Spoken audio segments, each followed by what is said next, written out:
Amid the chaos of World War II, when Europe was sinking under the weight of fear, violence, and Nazi occupation, an unlikely figure emerged, an American woman with a modest appearance, reserved manners, and a wooden leg. Her name? Virginia Hall. To many, a complete unknown. To Hitler, a silent threat. While generals mapped out strategies and soldiers marched through ruined streets, Virginia slipped through the shadows. She hid weapons in bakeries, transmitted coded messages under the nose of the Gestapo, and organized daring sabotage operations. At a time when women rarely held positions of power, she led resistance groups and defied the Nazis with calm determination and courage. Born in Baltimore to a wealthy traditional family, Virginia dreamed of becoming a diplomat, but a tragedy changed everything. An accidental gunshot forced her to have her leg amputated below the knee. For many, that would have been the end. For her, it was just the beginning. Cuthbert, as she nicknamed her prosthetic leg, became her inseparable companion, even during the most dangerous escapes across the snow-covered Alps.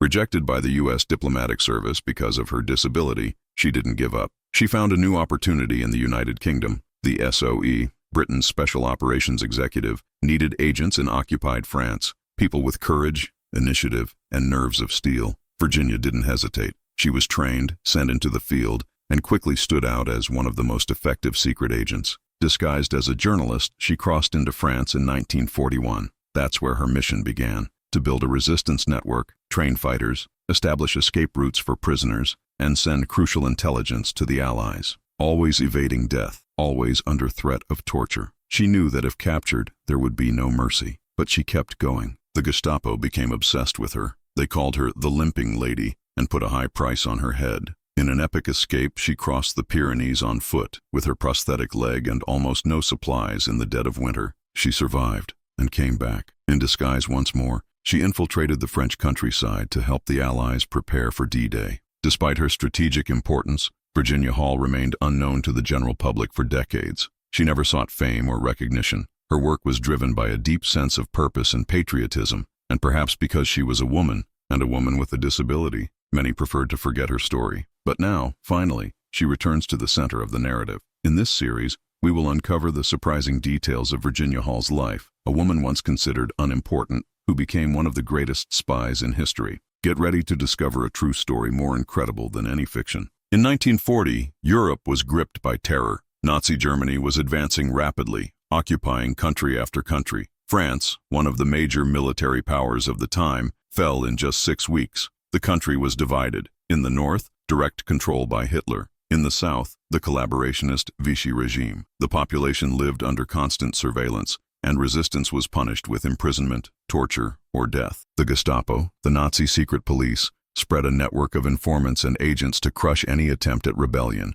Radio, press, transportation, everything was controlled. Any act of opposition could be considered sabotage. In this suffocating environment, the need arose for a secret network of spies, saboteurs, and messengers who could operate in the shadows. The United Kingdom, now standing alone against Hitler after France's fall, decided to fight back with creativity. Winston Churchill authorized the creation of an ultra-secret organization, the SOE, Special Operations Executive. Its goal was simple and radical: set Europe ablaze, sabotage, infiltrate, destabilize, and above all, prepare the ground for the continent's future liberation. The SOE began recruiting people with unconventional profiles: civilians, foreigners, women, adventurers, immigrants, anyone with courage, intelligence, and a strong dose of daring. The secret war required a different kind of soldier. Physical strength wasn't enough. They had to lie, disguise, improvise, and disappear. Meanwhile, in the United States, President Franklin Roosevelt's government was still resisting entering the war. Most Americans favored isolationism, and the country didn't yet have a centralized intelligence agency like the CIA. Only later, with the creation of the OSS, Office of Strategic Services, would the U.S. begin to take more direct action in secret operations in Europe. It was a world where women had limited roles, especially in matters of state and war. But espionage created an opening. Because they were underestimated, women could move more freely in certain spaces. They were seen as harmless, and that was precisely their greatest weapon. Even so, few women were accepted into the field. Among the most remarkable were those who could operate hidden radios, encode messages in seconds, and escape by bicycle down dark roads. But none would have the trajectory of Virginia Hall, an American woman with a wooden leg, who would go on to lead entire resistance operations on French soil. It was in this atmosphere of desperation and reinvention that Virginia emerged. The moment demanded extreme courage and the willingness to act where others hesitated. World War II wasn't won by tanks and planes alone. It was also won with silence, codes, radios hidden in suitcases, and steady footsteps, even when taken with a leg of steel. Virginia Hall was born in 1906 in Baltimore, United States, into a wealthy traditional family full of expectations. Her father wanted her to marry well. Her mother dreamed of a refined daughter, shaped for the ballrooms of high society. But Virginia wanted more. From an early age, she showed restlessness, sharp intelligence, and a hunger for adventure that clashed with the standards of her time. She studied at elite schools, learned languages, French, German, Italian, and dreamed of a diplomatic career, something nearly unthinkable for a woman in the 1930s. Still, she persisted. She tried several times to join the U.S. diplomatic service, facing bureaucracy and prejudice, always with grace but never submitting. During a period in Turkey where she was working as an assistant at an embassy, she suffered an accident that would change the course of her life. While hunting waterfowl, she tripped and accidentally shot herself in the leg. The infection worsened, and amputation became inevitable. Virginia lost her left leg below the knee. She was only 27 years old. At that time, a physical disability was almost a sentence of social exclusion, even more so for a woman aspiring to a public career. She began using a wooden prosthetic leg she nicknamed Cuthbert, with whom, according to accounts, she shared bitter jokes and confidences, but she never allowed it to define her. For Virginia, the fall was not the end. It was the beginning of transformation. Determined to continue working in international affairs, she traveled through Europe, lived in France, and witnessed firsthand the rise of fascism and the threat of Hitler. While many Americans still ignored the looming danger, Virginia understood what was coming. She felt that her mission had yet to begin. With the start of World War II, she once again tried to enlist in the U.S. diplomatic service, and was rejected, once more not for lack of competence but for being a woman and lame. That rejection was decisive. If the U.S. didn't want her help, she would offer her services to the British, and they accepted. In London, she was recruited by the SOE, the British Special Operations Executive, after impressing with her intelligence, language fluency, and political understanding of Europe. In a male-dominated world, with operations designed for strong and discreet soldiers, an American woman with a wooden leg seemed an unlikely choice. But Virginia was anything but ordinary. She was exactly what the war demanded. With no formal training in espionage, no family support, and no official status, Virginia Hall would embark alone on an impossible mission to infiltrate Nazi-occupied France, build a resistance network, and, armed with courage, cunning, and silence, change the course of history. It was the beginning of a journey that would make her the most wanted woman by the Gestapo and the greatest spy of World War II. At the end of 1941, Virginia Hall secretly arrived in Vichy, France, under a false identity and with a clear mission to build a resistance network and pave the way for Allied action in the heart of enemy territory. Officially, she was an American journalist for the New York Post. In reality, she was one of the first female SOE agents operating on French soil. Her cover was fragile, but her courage was unshakable. Her first destination was Lyon, one of the most tense centers of occupied France. There, she quietly began building connections: priests, postal workers, nurses, railway employees, farmers, ordinary people willing to risk everything to resist the Nazi regime. Virginia was not a traditional commander, but with empathy, discipline, and intelligence, she quickly became the link between scattered pockets of rebellion and British command. Without proper equipment or direct support, she improvised. She hid radios in suitcases, delivered coded messages by hand, and identified strategic sites for landings and extractions. More than that, she organized escapes for prisoners of war and downed Allied pilots. Under her guidance, a network began to form, growing in numbers, complexity, and daring. She coordinated operations with precision, often walking long distances, even with her wooden leg, to keep the network alive. She assumed multiple identities, changed her accent and appearance. Everything had to look natural. A single slip in her disguise could mean arrest, torture,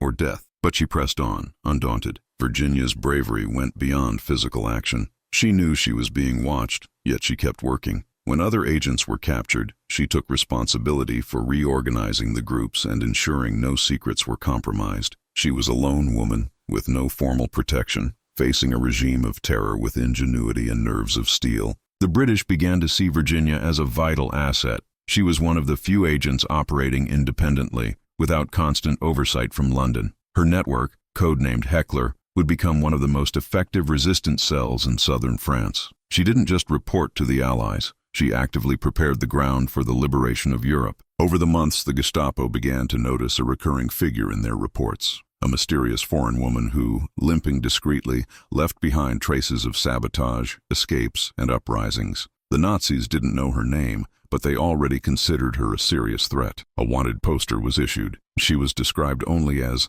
the limping lady, and a generous reward was offered for her capture. Still, Virginia did not back down. She was determined to complete her mission, no matter the cost. Alone in enemy territory, without heavy weapons, without the backing of an army, she became the very symbol of resistance. A woman, invisible to the official narratives of history, yet essential to dismantling the Nazi occupation of France. By this point, Virginia Hall had already become a silent legend. Her feats spread among the resistance groups, prisoner escapes, successful acts of sabotage, daring operations executed with precision. But success comes at a price, and soon she would become the Gestapo's #1 target in the region. The Nazis didn't know her name, but they knew enough to fear her. She walked with a slight limp, used disguises, and changed cities often. The descriptions were vague, but her reputation was growing. The Gestapo began calling her the limping lady, a foreign woman who alone was defying the entire security apparatus of the Reich.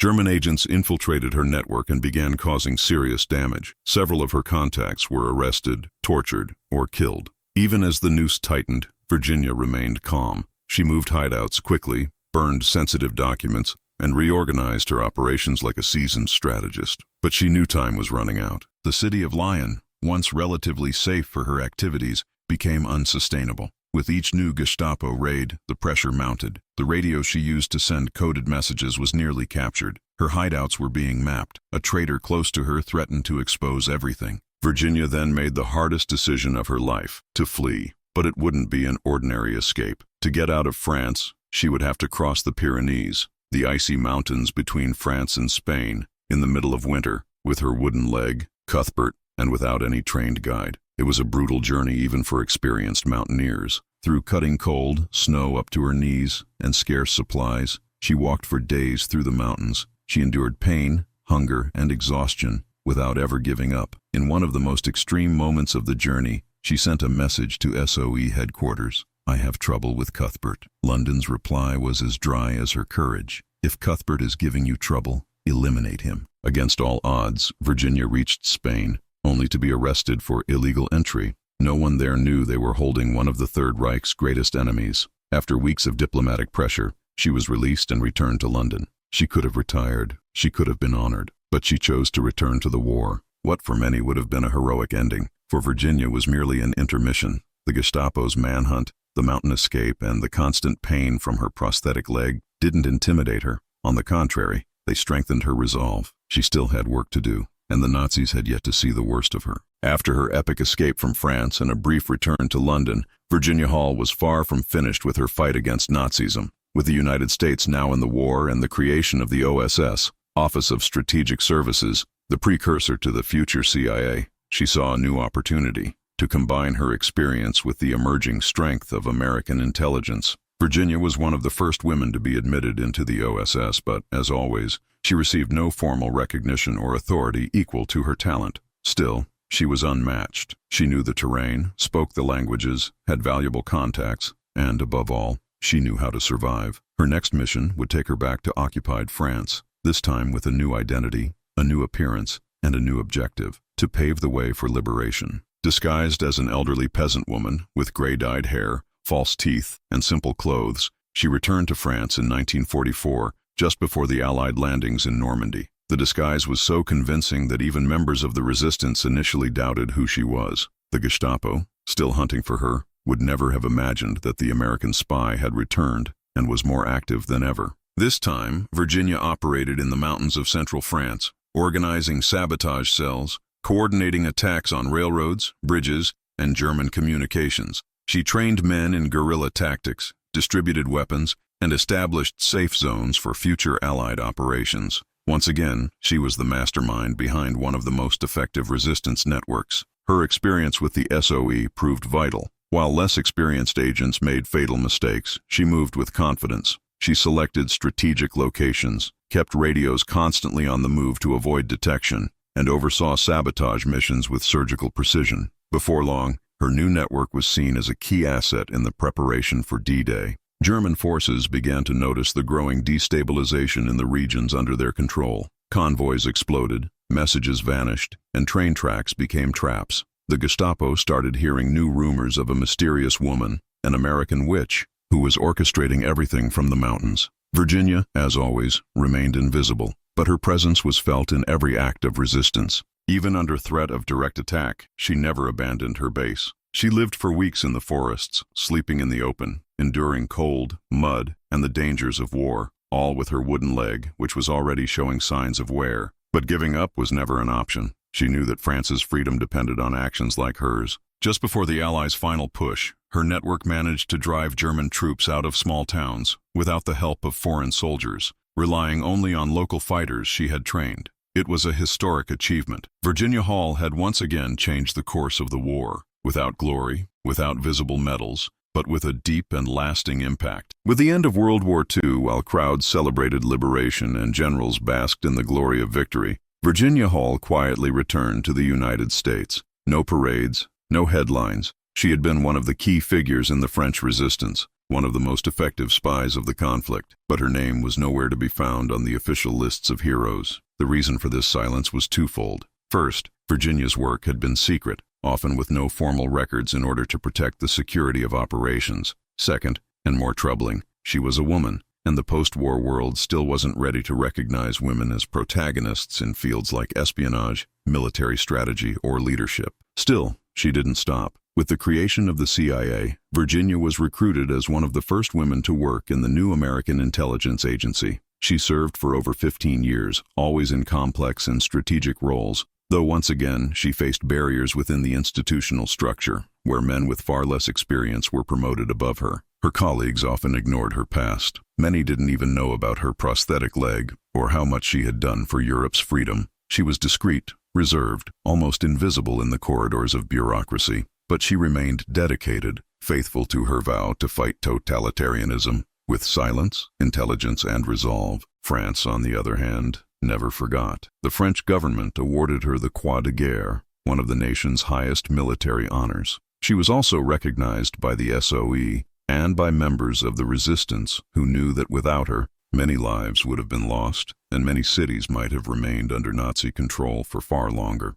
Even so, her name remained absent from history books for decades. In the United States, where hero worship is so prevalent, Virginia was not remembered. It was as if her story was a woman of no importance. The irony was not lost on the few biographers who, decades later, began to examine her deeds and piece together her legacy. Virginia Hall died in 1982, quietly, as she had lived. No search for fame, no grand interviews. She carried with her invisible scars, deep losses, and a legacy the world nearly forgot. But over time, that injustice began to be corrected. Books revived her memory and revealed to the public the true extent of her accomplishments. Today, Virginia Hall is recognized as one of the greatest spies in history, a symbol of resistance, intelligence, and courage. A woman who faced not only Nazism, but also bureaucracy and prejudice, and who triumphed with steady steps, even on a leg of steel.